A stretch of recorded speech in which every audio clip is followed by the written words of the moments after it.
প্রিয় দর্শক, নতুন একটি ভিডিওতে আপনাদের সকলকে জানাই স্বাগতম। ইতিমধ্যে লোকসভা নির্বাচনের পাশাপাশি 4 বিধানসভা কেন্দ্রে উপনির্বাচন এবং তার ফলাফল ঘোষণা হয়ে গেছে।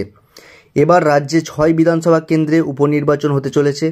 গত রবিবার তৃণমূলের 21শে জুলাইয়ের প্রস্তুতির মধ্যেও ঘাসফুলের পাখির চোখ 6 কেন্দ্রে উপনির্বাচনের দিকে। 2021 সালের ভোটের নিরিখে কিন্তু বিজেপির পাল্লা ভারী থাকলেও 2024 সালের লোকসভা ভোটের নিরিখে অনেকটা এগিয়ে রয়েছে ঘাসফুল। তবুও ঘাসফুলের সূত্রে খবর, তারা কোনো পরীক্ষা নিরীক্ষা করতে ইচ্ছুক নয়। হয়তো এই সপ্তাহে উপনির্বাচনের দিন ঘোষণা হতে পারে। 21-এর পর সব উপনির্বাচনেই গোহারা বিজেপি। তৃণমূলের এবার লক্ষ্য 6-6, বাংলা নিজের মেয়েকে চাই। 2021 সালের এই স্লোগানে মমতা বন্দ্যোপাধ্যায়ের প্রতি সমর্থন উজাড় করে দিয়েছিলেন বাংলার মানুষ। সেই ধারা বজায় ছিল 2024 সালের লোকসভা নির্বাচনেও। বাংলা বিরোধীদের বিসর্জন স্লোগানে গলা মেলান রাজ্যের মানুষ। রাজ্যের 42টি লোকসভা আসনের মধ্যে তৃণমূল জয়ী হয় 29টিতে।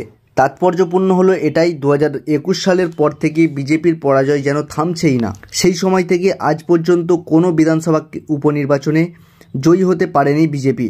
গেরুয়া শিবিরের বিরুদ্ধে ওঠা বাংলার মানুষের গর্জনকে পুঁজি করেই আসন্ন 6 বিধানসভা কেন্দ্রে উপনির্বাচনে ঝাঁপাতে চলেছে জোড়াফুল ব্রিগেড। এবার জোড়াফুলের টার্গেট 6-6। শনিবার রাজ্যের 4 বিধানসভা কেন্দ্রে উপনির্বাচনের ফলাফল প্রকাশ হয়েছে। তাতে মানিকতলা, বাগদা, রানাঘাট দক্ষিণ ও রায়গঞ্জ এই 4টি আসনেই জয়ী হয়েছে তৃণমূল। এর আগে বরানগর, ভগবানগোলা বিধানসভা কেন্দ্রে উপনির্বাচন হয়েছিল। তাতে 2টি আসনেই জয়ী পায় জোড়াফুল। 2021 সালের বিধানসভা নির্বাচনের পর থেকে রাজ্যের যে সমস্ত বিধানসভা আসনে উপনির্বাচন হয়েছে তার একটিতেও পদ্ম ফোটেনি। ভবানীপুর, শান্তিপুর, খড়দহ, দিনহাটা, গোসাবা, ধূপগুড়ি প্রভৃতি বিধানসভা কেন্দ্রে উপনির্বাচন হয়েছিল। সেখানেও বিজেপি জয়ী হতে পারেনি। তাৎপর্যপূর্ণ হলো 2023 সালে মুর্শিদাবাদ জেলার সাগরদিঘি বিধানসভা কেন্দ্রে উপনির্বাচন হয়েছিল।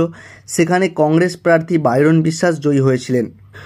পরে অবশ্য সাগরদিঘি কেন্দ্রে জয়ী বাইরন বিশ্বাস কংগ্রেস ছেড়ে তৃণমূল শিবিরে সামিল হন।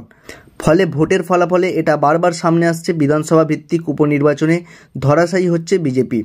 এখানেই রাজনীতির কারবারিরা মনে করছেন বিধানসভা উপনির্বাচনের মধ্য দিয়ে সেই এলাকার মানুষ তৃণমূলের প্রতি আস্থা জ্ঞাপন করছেন।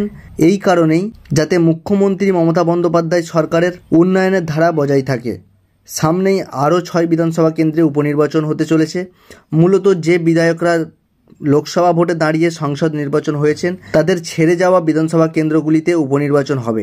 সেই 6টি বিধানসভা কেন্দ্র হলো সিতাই, মেদিনীপুর, নৈহাটি, তালডাংরা, হাড়োয়া ও মাদারিহাট। এই 6টি বিধানসভা কেন্দ্রে উপনির্বাচন হবে। তবে সূত্রের খবর, দিন কয়েকের মধ্যেই এই 6 কেন্দ্রে ভোটের নির্ঘণ্ট ঘোষণা করে দেবেন নির্বাচন কমিশন। ভোটের দিন জানানো হলেই 6 কেন্দ্রে জয়ী হতে কোমর বেঁধে ভোটে নামার প্রস্তুতি শুরু করে রাজ্যের শাসক দল। 2021 সালের ভোটে 6 কেন্দ্রের মধ্যে 5টি তৃণমূলের দখলে ছিল। একমাত্র মাদারিহাট কেন্দ্রে বিজেপি জিতেছিল।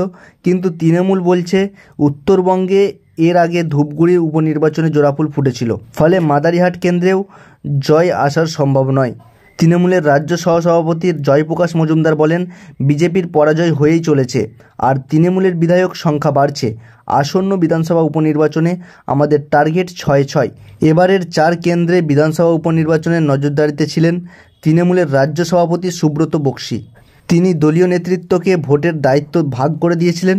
তবে এবারের উপনির্বাচনে ভোট কুশলী সংস্থা আইপ্যাককে নজরদারির ভূমিকায় পাওয়া যায়নি। আগামী দিনে আইপ্যাকের ভূমিকা নিয়েও দলের অন্দরে বিস্তর চর্চা চলছে। তবে এখন দেখার বিষয় ভোটের নির্ঘণ্ট কবে ঘোষণা করবেন নির্বাচন কমিশন। প্রিয় দর্শক, আজকের প্রতিবেদন এই পর্যন্তই। দেখা হচ্ছে নেক্সট ভিডিওতে। আর নতুন নতুন প্রতিবেদন আপডেট পেতে আমাদের SNN টিভি পাবলিক চ্যানেলটিকে অবশ্যই সাবস্ক্রাইব করুন।